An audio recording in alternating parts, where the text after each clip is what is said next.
We came to Enoch as our last chance, a chance at a new home. But what we found didn't save humanity. It consumed it. We awoke changed, burning with power. Impossible power. Each step taking us further from what we were and closer to what we must become.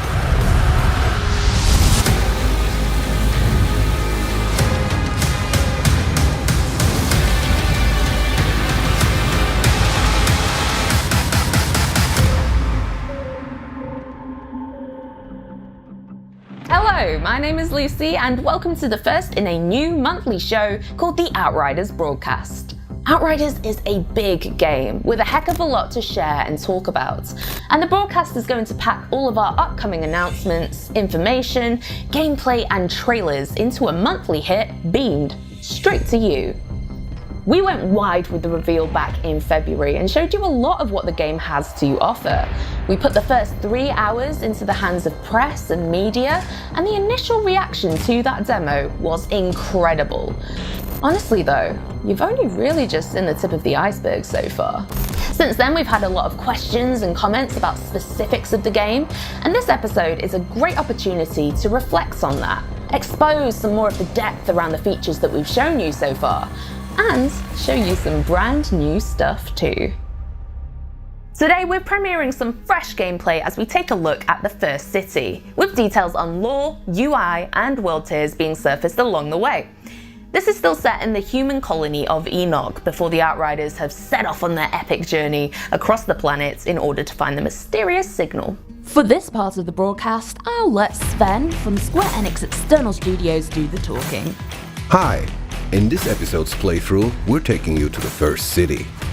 It's the first human colony in Enoch, established by the ECA shortly after their arrival. The huge structure in the background is actually one of the engines of the SM Flores, the massive spaceship you and the rest of humanity used to travel from Earth to Enoch. It was brought down to the surface of the planet to serve as a temporary power source for the colony. But when the first big anomaly storm hit the first city, the engine was damaged and at the risk of a meltdown. And after a few months of initial panic and chaos, that's exactly what happened. The engine's nuclear reactor exploded, blanketing many areas with heavy radiation. With the city having lost its main source of energy, and most of the water and food becoming unsafe to consume, many perished in the aftermath. After the anomaly storms, riots and decades of war, both inner city and the slums surrounding it have long been abandoned by the authority and most of its inhabitants. This is hostile territory now, and many of them roam around, trying to scavenge for scraps while navigating through the pockets of radiation and monster nests. Our mission here is to find and obtain an old truck, which belongs to an important ECA scientist called Zahedi. Zahedi claims something on this truck holds invaluable information about the anomaly and the mysterious signal. For now, we only faced humanoid enemies on our path. But the first city will introduce us to a new threat, the Perforo. Like most of the monstrous creatures seen on Enoch, the Perforo was a pre-existing species that rapidly evolved by the corruption of the anomaly. And it was one of the first hostile creatures that attacked the colony in its early years. One thing is certain though, their strength is in numbers. Even a battle-hardened Outrider is often left with only one option when facing a swarm: run. Let's join our pyromancer Nova and see what she's up to on her mission to find Zahedi's truck.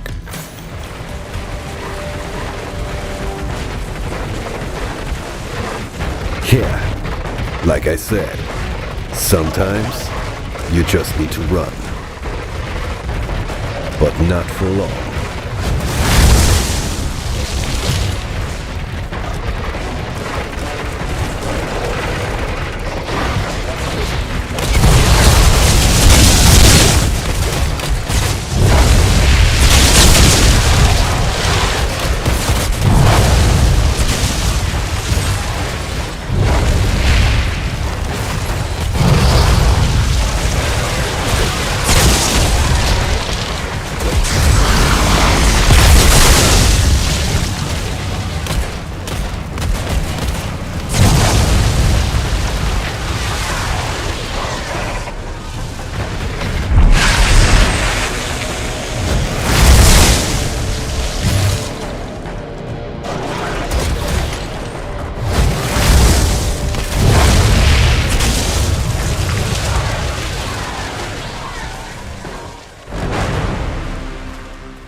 Let's take a quick moment to talk about a pretty important feature, UI.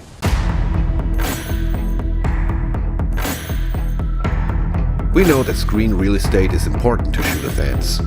There's a lot of information that needs to be delivered, and players have various preferences in terms of the hierarchy of information. We're conscious that different people want different things from an RPG shooter. Some people like seeing everything, from damage, numbers, quest trackers to life bars and more, while others might want a more pure shooter experience. Everyone falls in different places on that spectrum, so we made sure to include options to customize your UI experience however you like. Let's see if I can clear up my screen a little. I really want to take in the view today, so I'm changing my HUD to a more minimal shooter style UI. Let's return to our Pyromancer Nova now. She made good progress through the ruins of First City and is now heading towards a giant drawbridge.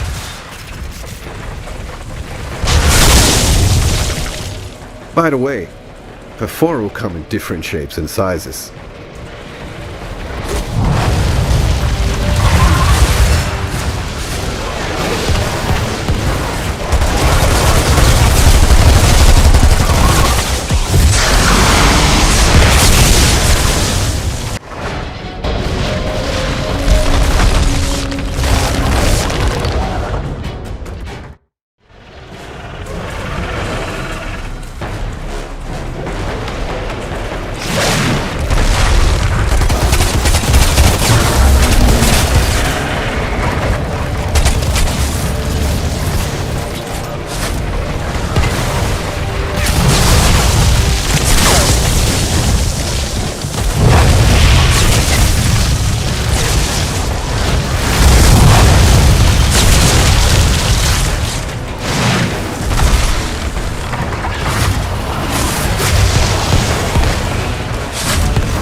Thank you, Sven. Let's take a moment to talk about dynamic difficulty settings in Outriders.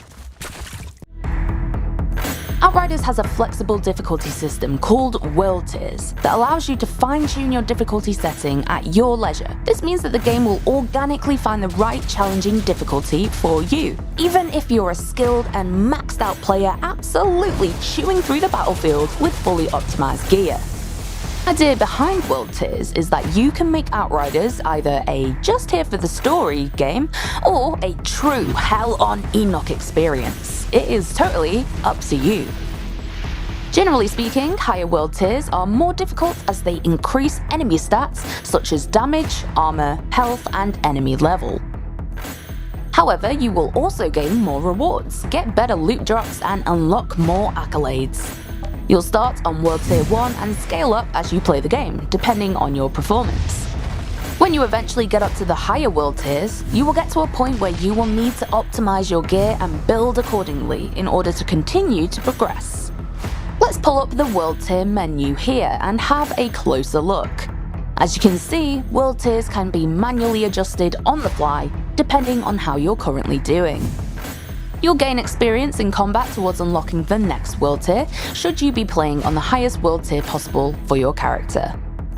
This experience is separate from the character level but is accumulated much in the same way. Experience from quests doesn't contribute to World Tier experience, but quest combat does. Where is he? Inside the bunker up the hill. Here's the kicker though. Whenever you die, you will lose a percentage of World Tier advancement. This prevents you from accidentally stepping up to even more difficult World Tiers should you be struggling on the current one. You really need to earn your spurs here. Each newly unlocked World Tier will also reward you with either a resource or a new rare, epic, or legendary weapon, and in some cases, both. Higher World Tiers will enable loot to drop that is actually of a higher level than the player themselves. This starts at World Tier 4 and scales till World Tier 15. At the same time, playing on these same World Tiers will allow the player to wear gear that is higher than their level while they are in that World Tier. One final note on difficulty. The difficulty of the game and enemies will also be impacted by the amount of players in the game. This will ensure that the game remains challenging while playing in groups with friends, but it isn't punishing to the point of not being fun when playing solo. For now, things were a little on the easy side for us back there, so let's crank things up a gear. Thanks, Lucy. Nova likes her enemies tough, so yeah, bring it on. One of the things we've been super mindful of during development is how all that background and exposition is delivered. We know that one of the pains of this genre is having to work to consume story. We don't want our lore to be a chore or an obstacle to immersion. So we've ensured that everything is on the disc and in the game itself.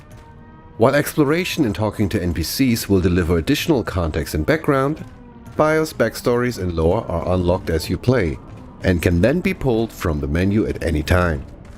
So, say for example you want to learn about the first city and the initial colonization of Enoch, you can check it out right here. The next section will be pretty tough, so ask my friend and community manager Robbie to tag along for a little co-op action.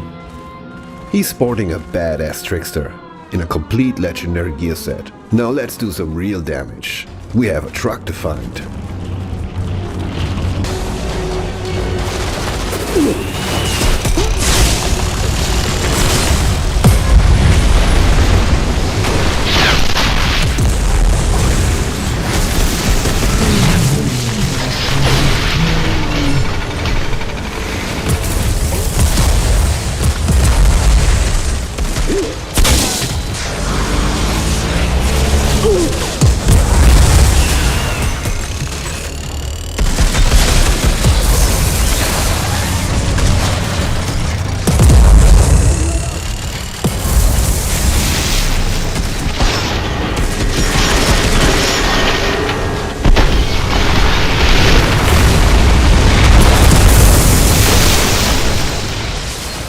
In the interest of time and to keep some surprises for you, we're going to skip ahead a little now. Let's join the final minutes of the brutal finale against the portal-wielding captain.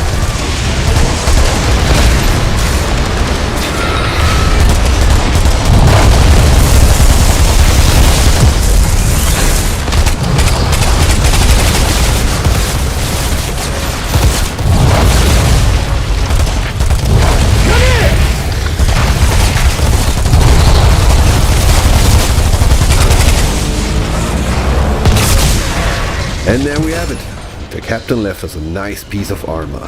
And yeah, a couple of limbs too. We hope you enjoyed our little trip to First City, and I see you in the next episode. Stay safe out there.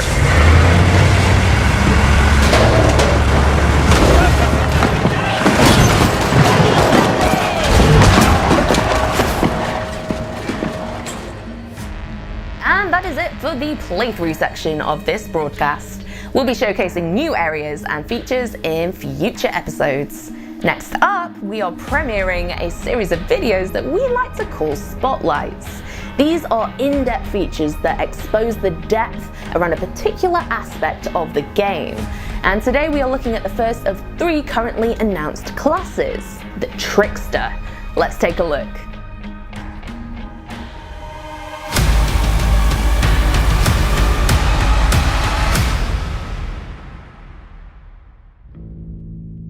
Greetings, Outriders. Welcome to the Outriders Spotlight, a collection of videos where you can find out much more about individual topics in the world of Outriders. This is your one-stop shop, the place to be, where you'll have explanations straight from the team behind the game. This is just the start. We'll have plenty of deep dives coming in the future to prepare you for landing on Enoch, so subscribe to our YouTube channel and you'll never miss a beat. We're kicking things off with one of the 4 classes you'll be playing as, the Trickster. Sit back and learn everything you need to know about the Assassin class. As tricksters, we manipulate the fabric of time and space to take out enemies by surprise. Who is this class for? Players who like to get in and out quick, leaving devastation in your wake. Tricksters are for you. However, because of the way skills and your passives can be customized, certain builds of the Trickster could be used as a tank role for the rest of your group. The choice is yours. Fundamentals. The Trickster is focused around space and time powers and effects. You can see this in the class's melee attack, which stuns and slows enemies hit by it. Oh, and speaking of melee, it isn't one size fits all. Not only do the different classes have melee abilities enhanced by their own unique powers, but there are 2 variations as well. You've got your standard melee when standing still, or your upgraded attack when you activate melee while sprinting. Healing. Within the brutal and violent world of Outriders, there'll come times where you'll be hurt and need to be healed. The key thing to note here is that there aren't any quick fix health potions or magic spells, but playing offensively restores HP instead. This affects your playstyle in that it invites you to play more aggressively, rather than run and duck for cover when your health is low. Your best chance at survival may actually be to teleport to where the fighting is thickest. Taking your enemies down is the key to keeping you alive.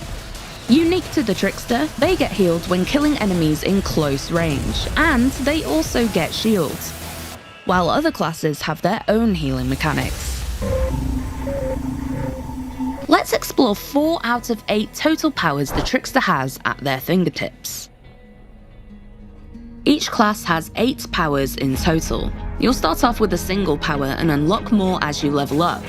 The Trickster will feature an additional 4 powers on top of those that we're talking about today, but we'll showcase these later on. Power 1, Temporal Slice. This will be the very first power you unlock as a Trickster, and it's the class's bread and butter. All enemies hit by the slash will be temporarily paralyzed, which is displayed by their skeletons becoming visible and their movement greatly slowing down. Slowing enemies down is a key Trickster skill, as it allows you and your squad mates to pour lead into any enemies caught in the effect. The Temporal Slice is especially effective in combination with other skills that cluster enemies close together. The slice will affect all enemies and allow for maximum damage and kills, which can easily heal a nearly dead Trickster back to full health thanks to the mechanics. Power 2, Borrowed Time. Upon use of this skill, you will instantly gain a percentage of your maximum health as a shield that absorbs damage before your health is affected. Additionally, using the power will create a time clone of yourself in the location that the power was used. You can thereafter freely move about and engage the enemy, or set up a trap. But using the borrowed time again when your time clone is still active will teleport you back to the time clone's location. Should you be going into a high-risk combat situation, you may want to use this skill as your quick escape from danger. Just when you're about to die, you can teleport to safety. Power 3, Slow Trap. This power will create a dome around you that slows down enemies and enemy projectiles, while still allowing yourself and your allies to move at normal speed. Think of it as your own personal bullet time bubble. This is a skill that can be used both offensively and defensively. Defensive. Activate the dome in the middle of a firefight, and you and your fellow Outriders will be able to sidestep any incoming projectiles or melee attackers. You can also use the slow trap to help in resurrecting a fellow teammate if they've been downed in a particular hotspot. Enoch is also home to many different kinds of enemies, and you may occasionally find yourself swarmed by melee attackers or monsters. Activating slow trap in these circumstances can be an excellent way to trap numerous enemies. Move into a cluster of enemies and activate the dome to make them all move in slow motion. Then, go to town. Power 4, Hunt the Prey. When activated, this skill will allow you to highlight any visible enemy. Using the skill once more will teleport you directly behind them, and you will additionally gain a percentage of your maximum health as a shield, whilst also slowing the enemy it's used on. You can instantly warp across the battlefield to either get yourself into or out of trouble. This skill could even be your opening gambit when first entering a combat encounter. You can walk right into the thick of the enemies and lay waste around you. Alternatively, you can also use it to teleport to single enemies who are separate from the main body of attackers. This should buy you some time and allow you to pick enemies off one by one. As with all classes in Outriders, powers can be hot-swapped, as long as they're not on cooldown. You could even change them while in combat, though we'd recommend taking cover to do so, or you may find yourself dead. Powers in Outriders are designed to have relatively short cooldowns. There's essentially no limit to how much you can use them to get the most out of combat. So far, we've mainly looked at 4 powers in isolation, but Outriders truly comes together when you and your squad mates are in the thick of battle, timing your powers perfectly to inflict maximum carnage. Hunt the Prey can be especially effective when combined with Borrowed Time. Teleport into the thick of it using Hunt the Prey, then inflict maximum damage using Temporal Slice or Slow Trap. If running into danger, Borrowed Time can be your ripcord to get you out of it again, while Hunt the Prey is on cooldown. This is only a very simple example of how powers could be chained. You'll no doubt find your own most effective ways of playing Outriders your way. Alter your Trickster. Each class has a tree of class point nodes that you can activate to alter the way your build and skills work. Class points are acquired by leveling up. You won't be able to fill out the entire class tree, but you will be able to respec your nodes to change the way you play. The 3 branches for the Trickster link into the class's fundamentals: movement, damage, and disruption, with each branch providing both major and minor passives. In the Trickster's case, these 3 branches are called Master of Space, Harbinger, and Assassin. There are elements of the fundamentals in all branches. They're intertwined, and you can cross-link them to your personal needs and wishes. The Master of Space branch will generally provide bonuses while the player is moving, and improves your close combat effectiveness. Nodes here will enhance your damage with shotguns and SMGs when you use movement-based skills. The Harbinger is the tank path of the Trickster. This path focuses on providing damage mitigation as well as shield bonuses to provide maximum survivability.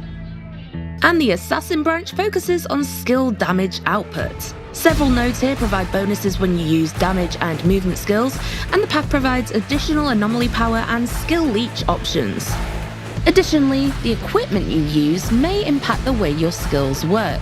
An equipment's passives might reduce the cooldown or duration of a skill, or they might alter it on a more vital level, but we'll showcase these in the future. So we are approaching the end of the Outriders broadcast, but before we close out, we wanted to answer some questions from you guys in a section we're going to christen the Quickfire QA round. And we'll be doing this at the end of each broadcast going forward, so keep those questions coming in. For this part of the show, I'm going to hand the reins back over to Robbie, Outriders community manager and general fountain of knowledge for all things Outriders, as he answers your questions directly. Thanks, Lucy. All right, let's do this. 5 quick questions, 5 quick answers. Question 1. Is Outriders games as a service?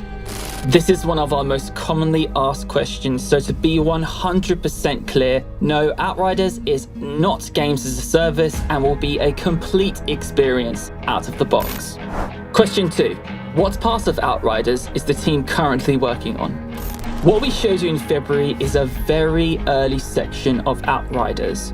We are currently focusing on improving, polishing, debugging, and balancing the entire game.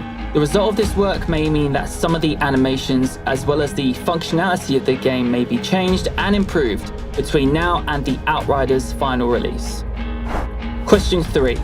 Will Outriders feature microtransactions? This is an easy one. No, Outriders will not feature microtransactions. Question 4. Will Outriders use de novo? So we know this is a hot topic in certain parts of the community. Again, nice and simple answer, no, it will not have de novo. Question 5. Of the gameplay revealed so far, what part of Outriders was shown? The gameplay revealed so far features content only from the first few hours of the campaign. Throughout your travels across Enoch, you will encounter a great diversity in environments and colourful surroundings. So what you've seen so far of the game is really just the immediate area in which the Outriders wake up in. Enoch is a big place. You'll be seeing much more of these areas in the coming months, so stay tuned for that. As always, be sure to send your questions to us on social media and be sure to use the hashtag Outriders. Thank you for that, Robbie. We'll be putting a call out for questions for the next broadcast out very soon, so keep your peepers peeled for that. And thus concludes our first ever Outriders broadcast. Thank you so much for watching. And next time, we'll be taking a look at the journey into the unknown, plus the characters joining your adventure as you battle through a hostile world. Tanner, I'm seeing some really strange shit down here. We'll also be showcasing a brand new area and delving deeper into our next class, the Pyromancer. Exciting stuff. Until then, thank you so much for watching again, guys, and we will see you next time.